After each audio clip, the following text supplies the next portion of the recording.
local nightclub, either celebrating a victory or drowning the sorrow of defeat.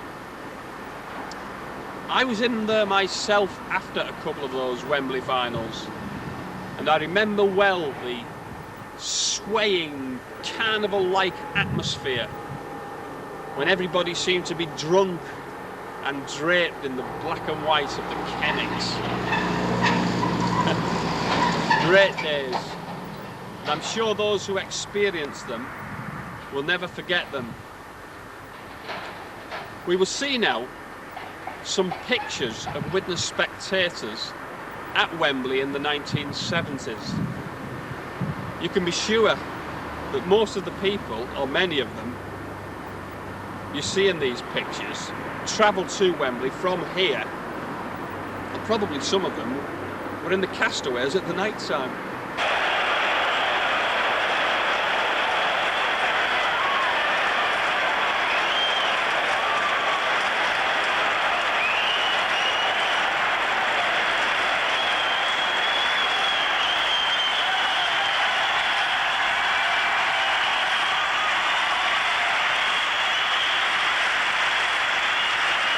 But the hundreds who thronged to the station on those cup final days could not disguise the fact that Ditton Junction was dying.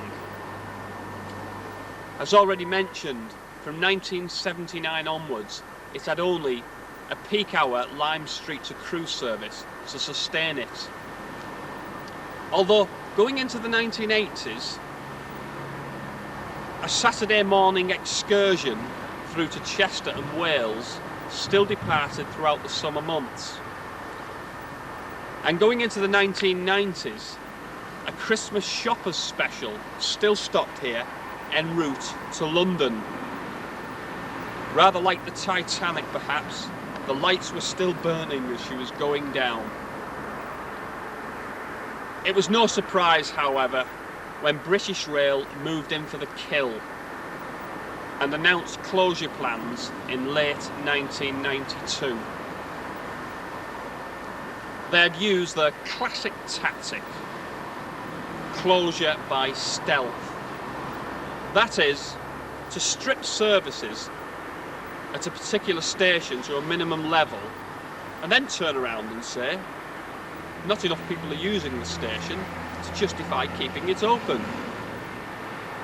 Well, it would insult the lowest intelligent, wouldn't it, if I told them that a shop cannot remain viable unless there are some products to buy.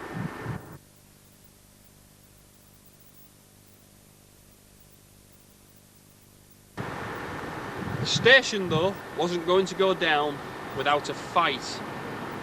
And there were enough formal objections to the closure proposals to force a public meeting at the Queen's Hall in April 1993. It was very often a very heated and animated debate, and many valid and plausible reasons were put forward by, amongst others, Cheshire County Council, Halton Borough Council, the North Cheshire Rail Users Group, the Halebank Action Group, the Friends of the Earth, as to why the station should remain open. Some individual citizens still using the few peak hour services that remained also objected. Alas, it was to no avail. The Transport Secretary of the day, John McGregor, supported British Rail and signed the station's death warrant. And in a memorable and well publicised protest, the North Cheshire Rail Users Group organised a mock funeral, and a coffin was carried down to the platforms, and a piper played a sad lament as the last train pulled away to Liverpool Lime Street on the evening of May the 27th, 1994.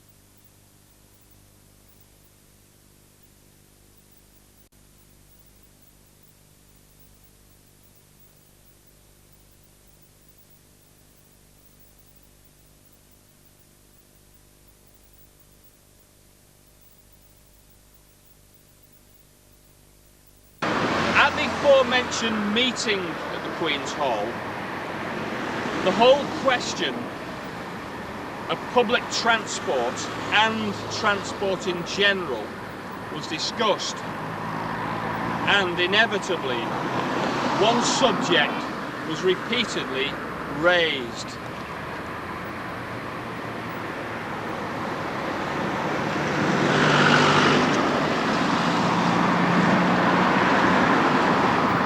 Yes, the motor car and road congestion.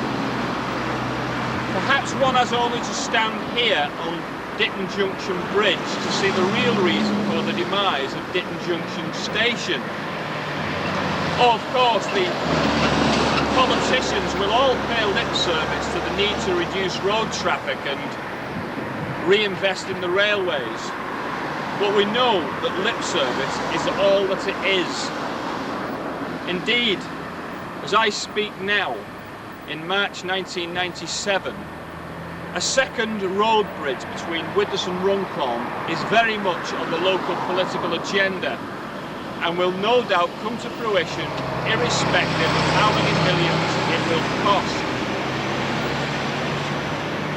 Henry Ford once said that history is bunkum.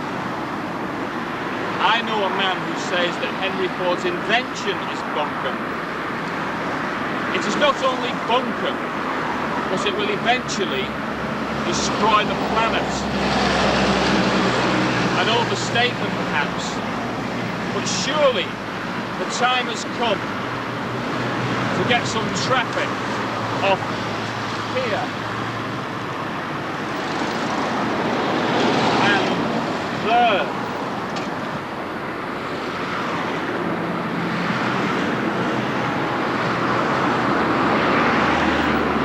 The traffic back onto there.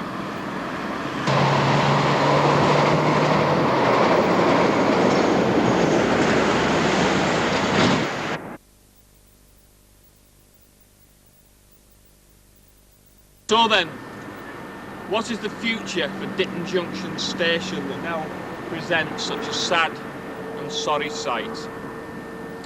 Who knows? Perhaps one day there will be a reopened and renovated station because of building development or some other unforeseen happening. I do passionately believe that there is a need for a rail service between Widnes and Chester and Wales. It does seem ironic that the Lime Street to Chester service, which was withdrawn from here in the 1970s, has now been reintroduced, but is ludicrously diverted through Rainhill and Warrington. In truth, I think it is highly unlikely that passenger services will ever stop here ever again. Indeed, I think there is every possibility that before this millennium ends, the crumbling structure there will be flattened and demolished. But the name of Ditton Junction will live on, with its memories of those superb steam engines that came through here for so long, with its memories of all the Widnesians who eagerly queued to board those Wembley Specials, and perhaps as an everlasting memorial to those 15 people who perished long, long ago on that terrible evening of September the 17th, 1912.